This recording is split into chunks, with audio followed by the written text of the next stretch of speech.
Well, hi everyone. I know it's been a long time. Hope you didn't get buried in snow. We got a couple inches out here. Anyway, what I'm going to cover today, as quickly as I possibly can, is what I'm going to cover on your final exam with those chapters on learning.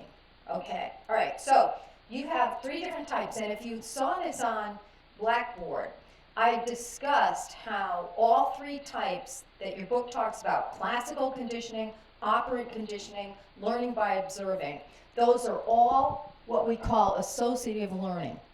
What that means is you're associating one thing with another. Okay, and you'll see that as I present it, and I'm going to do this, as I said, as quickly as possible. Okay, so first of all, classical conditioning. That is, you are pairing a neutral stimulus with an unconditioned stimulus. Okay, and I put the diagram on your board. Now, obviously, the quintessential one here is Pavlov. He began all of this about classical conditioning. Okay, so the unconditioned stimulus. Most of you know Pavlov's research with the dogs. Okay, and this is how he learned it. He actually wasn't a psychologist. He was studying the digestive system of dogs. So he was in a position where he could notice specifically when the dogs began to salivate. Okay, so here's what he did. So the unconditioned stimulus in his experiment was the food. And what you'll find with classical conditioning is we're talking about biology. We're talking about biological responses. Okay, so what Pavlov noticed was that when you present the food to the dog, they would salivate, which is the unconditioned response. You didn't have to teach the dog to do that. It was biologically based. So as he did his experiments, one of the things he noticed was that the dogs started to salivate to different things. For example, the sight of the attendant that fed them, or the sound of the door opening, or the sound of footsteps coming down the hall. So he wondered, can I train this dog, classically condition this dog, to salivate to a neutral stimulus? Okay, so he tried many different things. I'm going to stick with the bell. Okay, so what he did was he combined, he presented at the same time the food and rang the bell. Okay, so eventually the dog began to salivate just to the sound of the bell. Okay, so the unconditioned stimulus is the food. The unconditioned response is the salivation. The bell is the neutral stimulus. Okay, so the conditioned stimulus is the bell. And the conditioned response is still the salivation. Most of the time, you will find that these two are the same. Most of the time. Now, what I'm going to ask you on the exam is to give me your own example. So I'm going to take you through some of this. Anybody who has animals, worked with animals, has pets, know exactly about classical conditioning, or kids for that matter. My own kids, I used to make them popcorn in the microwave. And so every time they heard the microwave go off, they started running because they expected popcorn no matter what I was doing. When I lived in a small apartment, I had a cat. And I used to have an electric can opener to feed the cat, open the can for the cat food. And every time I used that, whether it was for a can of soup or beans or whatever it was, the cat came running. Okay, so you may very well have used this. Kids start to salivate at the look of the McDonald's arches, for example. Okay, so it's part of our lives. And it can happen in a way that's planned, or it can just happen automatically, spontaneously. Okay, I'm going to give you a couple other examples, and I will go through the diagram with you. Okay, so I might have mentioned my mother and I raised about 100 sheep. And when I fed them their grain, the bucket rattled. And so presenting the grain and the bucket rattling at the same time, what I discovered was if they got out or I wanted them to come, all I had to do was rattle the bucket and they'd come running. Okay, so let's take this. So the unconditioned stimulus in this case, again, is the food. The neutral stimulus is the rattling of the bucket. And the conditioned stimulus then is the bucket. All I have to do is rattle the bucket and they come running. Okay, so the unconditioned response here is eating the food or coming for the food, which you have here. Okay, all right, so another example. My son just got a kitten not too long ago, and he trained her, classically conditioned her, to come at the sound of her treat bag rattling. Okay, he'd make it make a noise, and then he'd give her a treat.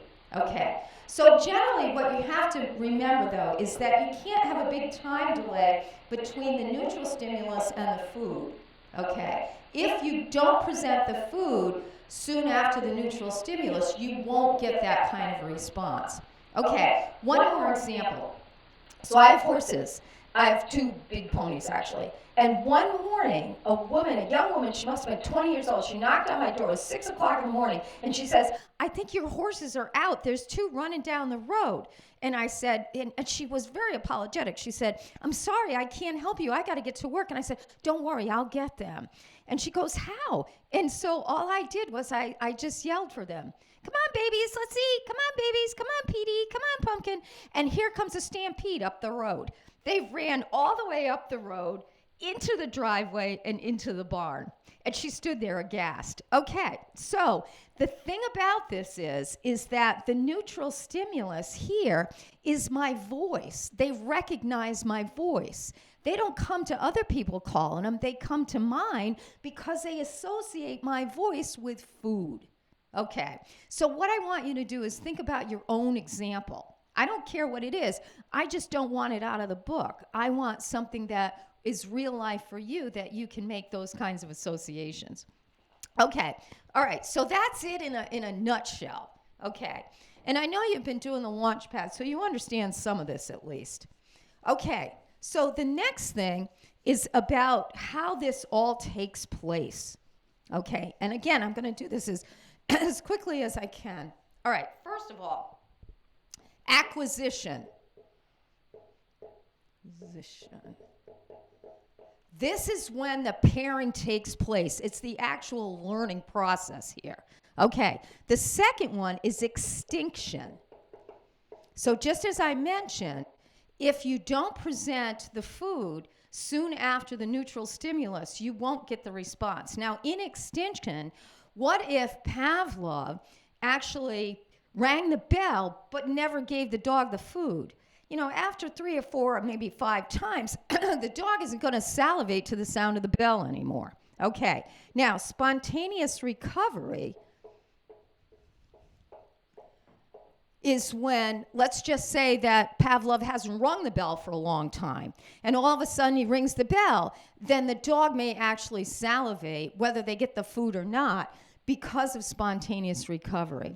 Your author loves to tell stories too. So he gives a story about onion breath, how he dated a girl who loved to eat onions, and so he responded to onion breath. And he talks about spontaneous recovery. Okay, then we have discrimination. And this is exactly what I just described with my ponies. They discriminate between my voice and, say, my son's voice or my husband's voice. I know I'm kind of high and squeaky, but they respond to my voice where they don't respond to another's voice. Okay, so maybe with Pavlov's dogs, okay, so ringing a bell is one thing, but if he banged a pail, he would have to do that pairing all over again. Okay, so that's discrimination. Okay, and then you have generalization.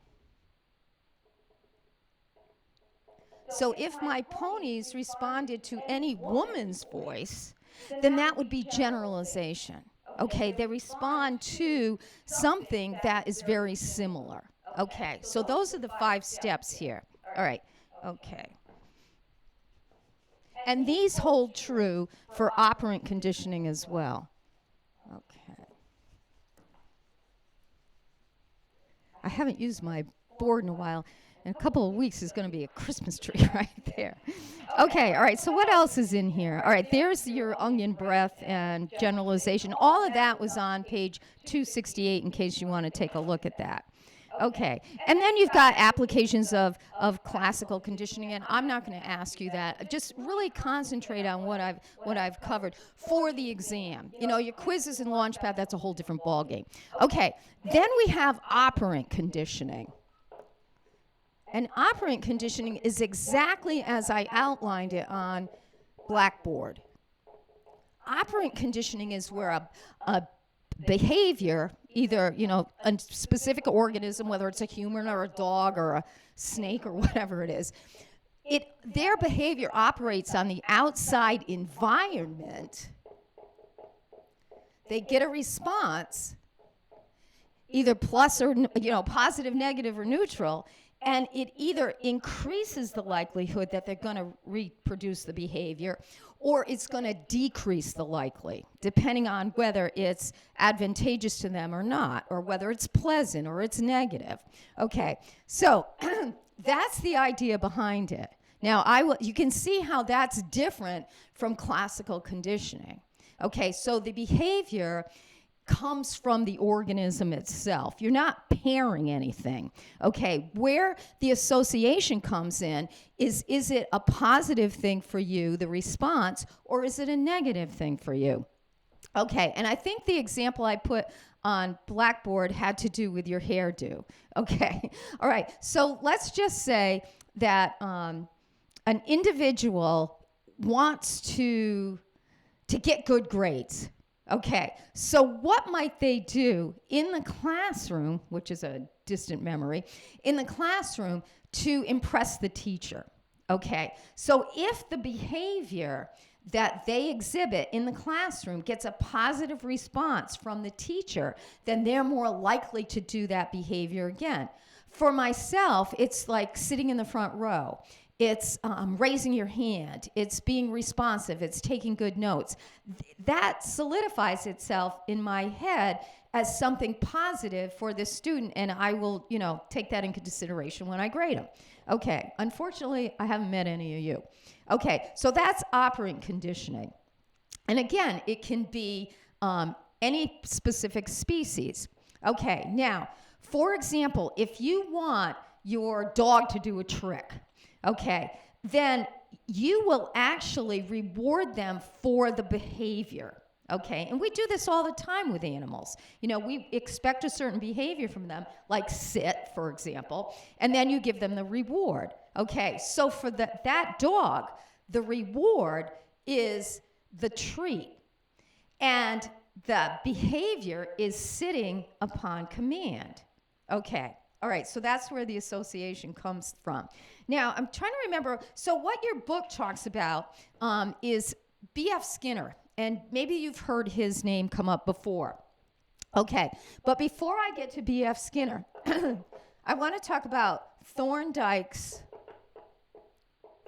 law of effect, and that's what I just described. So if the response from the environment is positive to you, then Thorndike's law of effect says that it increases the likelihood that you're going to do the behavior. Okay. Now, if it's a negative response to you, then it decreases the likelihood that that the behavior is going to continue. Okay. All right. So that's that. Now, B.F. Skinner did operant conditioning, and there's the Skinner box and all that. And he did specific reinforcements. And you can take a look at that. I'm not going to specifically ask you about that, but what I do want you to know about this is shaping. Okay, so what Skinner did basically was he wanted to teach a rat, for example, to press a lever that would dispense food. So the behavior was pressing the lever, and the reward was getting the food. So what he did was called shaping. You know, he put the rat in this box. The rat isn't just going to go up and all of a sudden just hit the lever. Okay, so as the rat, particularly if he used a maze, as the rat got closer to the lever, then he would reward it. That's shaping. Now, I use this all the time with my guys, with my mentally challenged guys, and so do their day programs, is if you want them to do a specific behavior, then you can't just expect them to do it. You have to give them a reward along the way. And this is true of kids. We know this of kids as well. That, if you want your child to clean their room, you can't just say, go clean your room. Okay, especially like a young child. So you might say, okay, today we're going to put all the toys in the toy box. And tomorrow we're going to put all the books back on the bookshelf. And then day 3, we're going to make the bed, and then you're going to get an ice cream. That's shaping. Okay, and he used that quite a bit. Okay, then we've got enforcement, types of enforcement. Okay, and this is something that I do want you to understand. Okay. All right, so reinforcement is how you get this behavior that you desire to continue. Okay, so for example, positive reinforcement, and I'm right here on page 274. Okay, so what you're trying to do is you're trying to elicit a behavior through positive reinforcement.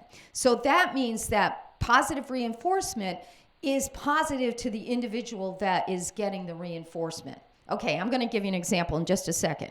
Negative reinforcement, I get this all the time, particularly from case managers. They don't understand that. They think that negative reinforcement is reinforcing negative behavior. That's not at all what it is.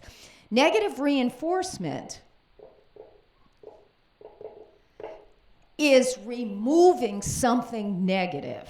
Okay, so let's just say that you have an apartment with thin walls, and the tenants next door are playing their music way too loud, and you're trying to study, so you go over and you knock on the door, and the music gets turned down. That's negative reinforcement to you, because it takes away the bad thing.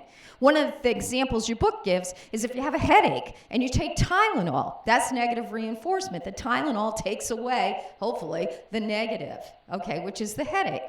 Okay, all right, so let's just say, and I've been in this position myself, that you have a small child in the grocery store, and you've got them in the cart, and they're sitting there, and they point to a cereal that they want, and it's sugary, I don't know, Cocoa Puffs or something, and they want that, and so they start to beg for it, and you say, no, that's full of sugar, that's not good for you, and you don't give it to them.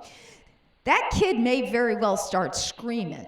Okay, so if you give them the cereal, if you put the cereal in the carriage and promise to buy it, that's positive reinforcement to the child, because now they know that if they scream loud enough, they may very well get what they want.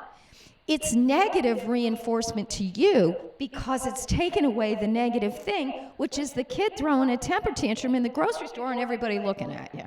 Okay, so that's a good example of that. Okay, all right, and then you have primary reinforcers. Okay, so primary reinforcers are things that come natural to you. You don't have to learn it. Okay, so it's things like food or ice cream or a drink that you particularly like, or hugs or warmth when you're cold. Those are positive reinforcers. You don't have to learn them. Okay, secondary reinforcers are reinforcers that you have to learn. Okay, so in other words, let's just call it grades. That's something you can identify with. You're not born knowing that you want to get good grades, that an A or a B or a C and what that means. You have to learn that. Another good one is money. You're not born knowing that money can get you the things that you want or pay your bills. You don't know that. Okay, and every kid has to learn that. When I used the checkbooks, I still do sometimes, but and my child thought that as long as I had enough checks in my checkbook, I had plenty of money. He didn't understand that you have to have the money in the bank before you can write the check. Okay, all right, so primary and secondary or conditioned reinforcers. Okay, I got to do this really quickly. Page 277, reinforcement schedules. Okay, so reinforcement schedules is the idea that we don't get rewarded every single time we do something positive. That's not the way life works. It's generally intermittent or partial reinforcement schedules. Okay, so the first one is fixed ratio. There's 4 of them. So fixed ratio means after a specific number of responses. So think about it's not about time. It's about the number of responses.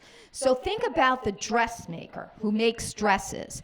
And let's just say that she gets paid after the 10th dress that she makes. So she makes 10 dresses and she gets paid. Now, if she's really quick at it, she might get paid every week. If I had to make 10 dresses before I got paid, I would never get paid. Okay, so it's not about time, it's about responses. Okay, the next one is variable ratio schedule. And Skinner used this with his Skinner box as well. Variable ratio.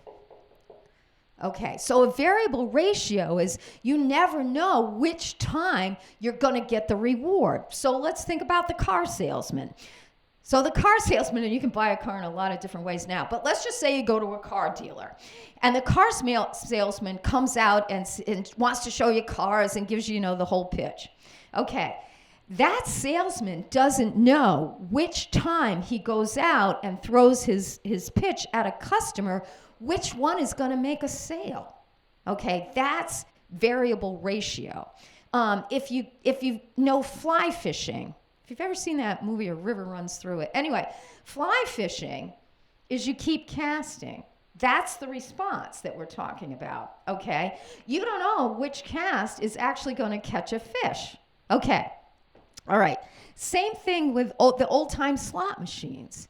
Okay, when you pull the lever on the slot machine, you put whatever money in and pull the lever, you don't know which time's going to pay off. Okay, all right. And then so those two have to do with responses. Fixed interval schedules. That does have to do with time. Fixed interval. So it's after a specific amount of time or thereabouts. Okay, so the fixed interval is, let's just say that your mail comes at 12 o'clock. Okay, so at 12 o'clock, you start to look out the window a few minutes before 12 o'clock to see if the mail has come. Same thing with your emails and things like that. There's an old joke that I like to tell. Okay, so if two individuals go to, let's just call it a singles dance. I know those are rare now, but let's just say they go to a singles dance and they meet each other and they kind of have a connection. If a man tells you that he's going to call you, it means that he's going to call you sometime before he dies. If a woman tells you she's going to call you, she's going to call you when she gets home. Okay, so that's the difference. All right, and then variable interval means variable time. So you don't know where in a time frame that you're actually going to get any kind of a response. Okay, let's go back to fishing. So my youngest son, when he used to fish, he'd put a piece of hot dog on the end of a hook and just leave it hanging on the bobbin at the end of the dock. And so he didn't know exactly when a fish might come and, take the hot dog and maybe get caught on the hook. So it's a variable interval. You just don't know which time. So if you go back to the man who might call you sometime before he dies, that's variable interval. Okay, I'm trying to think of another one.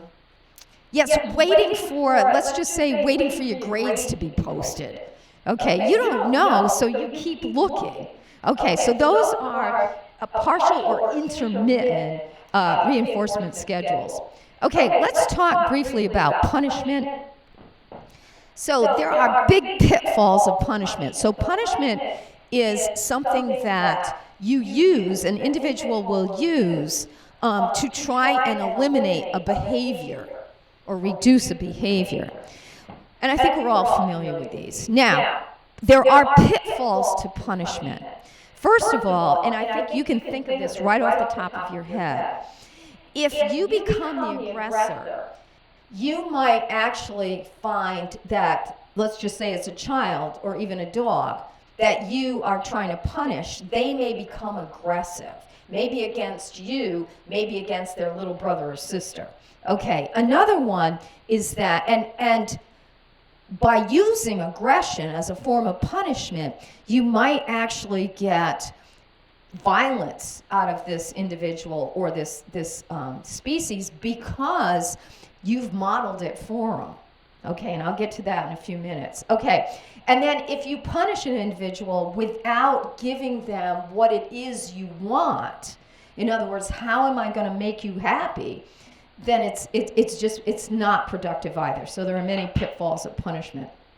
Okay, and then you've got Skinner's legacy and all of that. Okay, and then you've got classical conditioning. I'm not going to go into a lot of that, but what I do want to spend some time on is cognition. Okay, so cognition is how we understand the world. It's how we take all these perceptual inputs and make some sort of understanding of the world we live in. Okay, so there's two things. There's latent learning and this cognitive map, and I'm not going to get into that. You can do that on Launchpad. But what I do want to talk about is intrinsic motivation. Intrinsic motivation means you don't need a reward for it. The behavior itself is reward enough. So let's just say you're a musician. And you love to play music, okay? And you play music not because your mother's making you or your teacher is making you. You're doing it because it feels good, it's rewarding in its own. A lot of kids who play sports, they play sports because they get a lot of reward, internal reward for playing a sport. Okay, so that's intrinsic behavior or intrinsic motivation. Okay, extrinsic motivation is that you need an outside reward to do it. Let's just say that you really don't like your job. You really need that paycheck. You need a paycheck anyway, but it's extrinsically rewarding, particularly if you don't like your job. The studies show that most Americans, over 50% of Americans, would take a cut in pay under normal circumstances, would take a cut in pay to have a job that they really like. Okay, so extrinsic motivation means that you need outside motivation in order to not just complete the task, but even to enjoy it. Okay, all right, so that's that. Now, I want to go on to quickly do learning by observing. And as I said on Blackboard, we all do this, okay? And if you ever get the chance, and it might very well be on your Launchpad, look at the experiments that Albert Bandura did with the Bobo doll. And if you look on page 289, this is scary stuff. Okay, so learning by observing. First of all, we want to talk about modeling, okay? And the example I gave you on Blackboard was about, boy, we do this in this household. If you need to fix something, if something breaks, okay, then you might Google it and go on YouTube and watch somebody make the repair. Okay, that's learning by observing. Okay, and we all do it all the time. Okay, so modeling, and don't confuse modeling with shaping.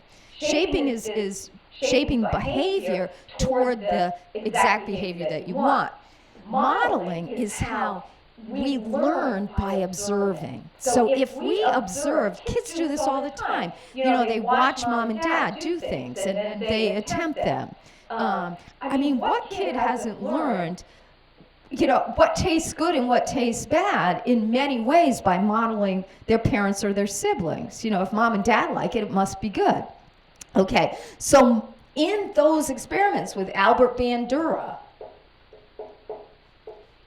what he did was he had a child sit outside like an observation, and inside was a parent who had all kinds of like baseball bats and things like that, and one of these punching bag kind of dolls where you hit it and it comes back.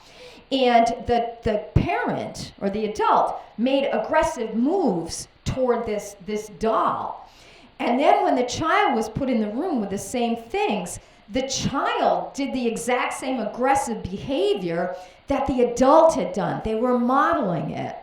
And they also created new ways to try and torture this doll. It's pretty scary stuff. Take a look at it. Okay. All right. And one thing that we did learn, or we know about the brain with modeling and with observing, is that there's something called mirror neurons in your brain. And they light up when you're observing someone do a specific task, or when you're actually doing it yourself. Okay, that's how deep-seated this type of learning by observing is. So I'll give you one more example. So if you play baseball, or you want to play baseball, you watch baseball games on television. You may have a sibling that is on a team, and you go and you watch them. By the time you actually play that game, you probably know a lot of the rules just because you've learned it by observing. Okay, and I'm sure that you can come up with your own kinds of examples for that. Okay, so this last chapter here is a very short one. Okay, let's talk about one more thing. Antisocial behavior and pro-social behavior.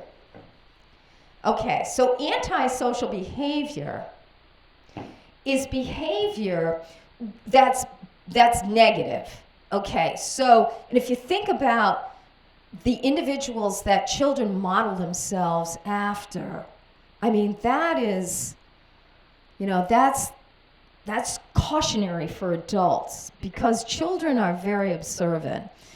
I don't think I told you this story before, but one of my students, when I taught at Mitchell, my first teaching job, one of my students worked in the daycare center. And one day she came into my class and she gave us an example. She said that she went into the daycare to start her shift, and this little girl and little boy were sitting off in the corner, and she watched them for a minute, and the little girl was taking the little boy's shoes off, and she brought him a glass of water. So my student went over and said, what are you guys doing? And the little girl says, well, Daddy just got home, and so I'm going to bring him his slippers and a martini. So you have to be careful exactly what you do. Okay, so pro-social learning are things that we learn that's good for our adaptation to society. So if you think about some of the things that you watched as a child, what was pro-social? And usually when I ask my students that, I get like Sesame Street. My kids watched Blue's Clues. And I really liked that, Magenta's coming over, but it was about a blue dog and a magenta dog and all this other stuff. And then Dora the Explorer, learning another language and accepting other cultures, and those are pro-social. Okay, antisocial effects is what we just looked at, and parents have to be careful what their kids are watching on television, because it can be very damaging. Okay, so those are the things that I might ask you on the exam. So if you watch this, go back to your book and think about these things. Think about the examples that I gave you and come up with your own, so that you can show me on the exam that you understand the concepts. Okay, so I hope that this was helpful. Now, the only thing you have left to do, and I've already posted this on Launchpad, is those chapters on memory. Okay, all this is going to be on your last exam, which will be very similar to the first one and the second one, are these two combination chapters, the learning and the memory. So hopefully this week I can make this equipment work again, and I will do exactly what I did today with memory. Okay, giving you an idea of what might be on your final exam. Okay, so happy studying, keep up with Launchpad, and it's going to be over in 2 weeks. Okay, all right, bye everybody.